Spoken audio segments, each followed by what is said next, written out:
Converted Man here.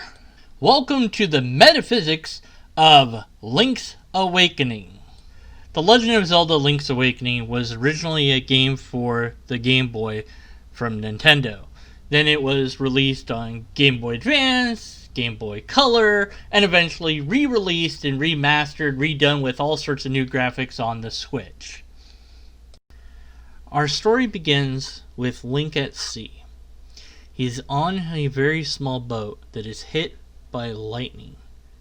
This causes him to pass out. When Link next awakens, he's in a strange bed in a house that's unfamiliar to him. He thinks that Zelda is there calling him to wake up, but it's actually not.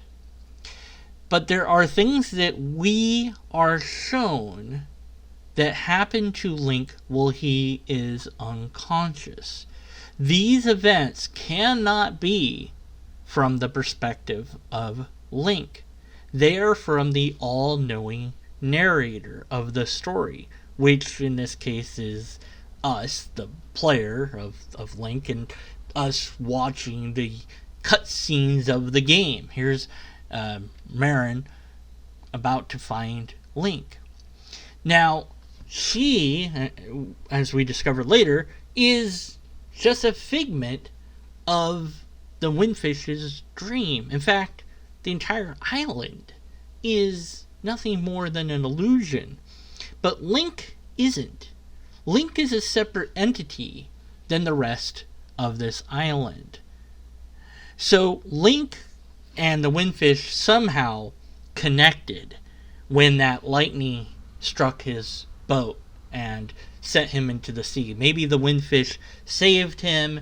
Maybe the Windfish was struck by the same lightning at the same time. But regardless, they both wound up together in a dream. Now, what's happening to Link's physical body?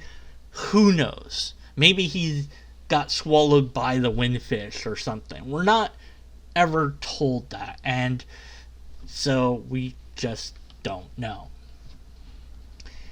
Inside of the Windfish's dream, Link is unaware that he is in a dream.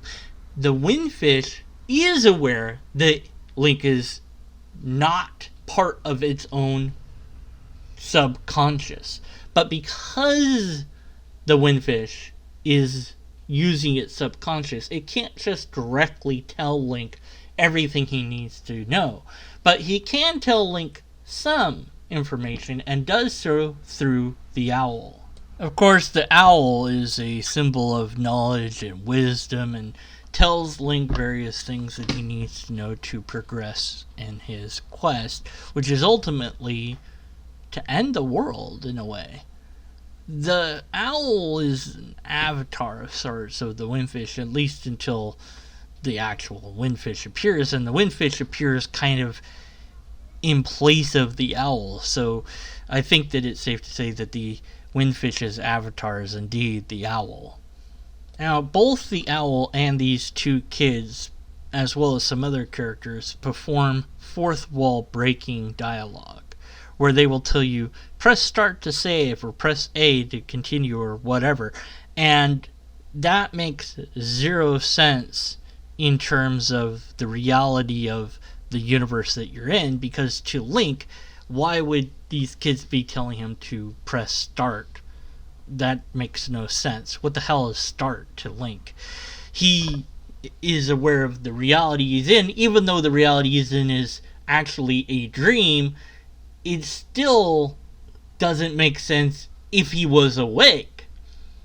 So perhaps the Windfish's subconscious is thinking about the possibility that it too is part of a larger dream that's actually a video game that somebody is playing, and it's telling them how to play that video game inside of the dream. So it's kind of meta on top of meta. At the start of this dream, Marin rescues Link at the beach. As I said, we're seeing this from the narrator's perspective, the Windfish's perspective. But maybe, just maybe, we're also seeing it from Marin's perspective. Is Marin self-aware? Marin teaches you the Song of Awakening, which ultimately will wake the Windfish and end this world as she knows it, herself included. She says to never forget this song, or me. Why does she care? If she's just a figment of the Windfish's imagination, she shouldn't have these thoughts and feelings, but she does. And one of the funniest bits of this video game, when you get Marin, you pick her up over your head. Because Link picks everything up over his head. It's rather amusing. But then you go on what essentially is a date with each other. Marin reacts to things that you do. If you dig into the ground, she'll say things like, dig to the center of the earth. And if you whack chickens, she'll say, don't do that. And then sometimes she'll say, do it. If you take her to the crane game, she'll beat the crane game by picking up the guy. Although I think they changed that in the later version. In the Game Boy Color version, you could go to certain places and get pictures with her. These little scenes of her saying different things to you as you walk around with her. The various actions that you take with Marin sure seem like she is self-aware and that she possesses deep feelings for Link. She has this conversation with him where it seems like Link is just not paying attention, but then again, Link is always silent, so who knows? Marin's trying to tell him things that are very important to her, and she just knows that he knows he has to leave, but he doesn't yet know that by leaving, he makes all of this go away, including her. Part of her seems to know that this will happen. Never forget me. A legend's not a legend till it ends. And so our hero goes to the top of a mountain where there's a giant egg. Why? Why is it an egg? I don't know, man. I mean, you could say it's Yoshi's egg. You could say, it's just an egg. It doesn't matter. It's a dream, okay? But then again, maybe there is some symbolism here. I mean, it's a birth of the Windfish, a awakening. You have to wake up the egg, break into the egg, hatch the egg. It's a beginning, but it's also an ending. Play the 8 instruments. Play the Song of Awakening.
So, it was all just a dream. So it doesn't matter, right? In the end, nothing that we did actually impacted these people and creatures' lives. They don't exist anymore, and they don't even know that they once did exist. Sure, the Windfish remembers some of it. Link remembers some of it, but does that make it all not matter that these characters are just gone? They're effectively dead. But what we're told is that doesn't make it not matter. In fact, it makes it all that much more precious. That this dream, although fleeting, is something that continues on in the memory of those who knew the dream. And then, of course, there is this extra ending, where it seems that there's hints that maybe Marin got her wish to become a seagull. Perhaps Marin gets her wings. Does this mean that Marin is an angel? Does it mean that Marin actually exists now as a seagull? Could she somehow come back as a human? Is reincarnation a thing? And besides, she was just a dream. How could she become real? Well, then again, we are dealing with magical realms, so perhaps it's possible. But regardless, what we're to learn from this story is that Marin and all the inhabitants of this island, although a dream, absolutely mattered to us. We were impacted and affected by the actions that were taken. Even if in the end it's just a dream, it still matters. It mattered to them, and it mattered to us. And perhaps Marin represents one final thing. That if we work hard enough, overcome the nightmares and the obstacles, that our dreams can become real. That although a giant sacrifice had to be made, ultimately that sacrifice led to Marin gaining flight. Gaining existence beyond this dream. Maybe all of reality as we know it is a mere dream, a figment of somebody's imagination. And when we vanish, all we can hope is that others will not forget the songs that we sang. They will not forget us that sang them. Marin will not be forgotten, and nor will you, because we overcame so much to get to where we were. And even though we're gone, the legacy, no, the legend will now begin.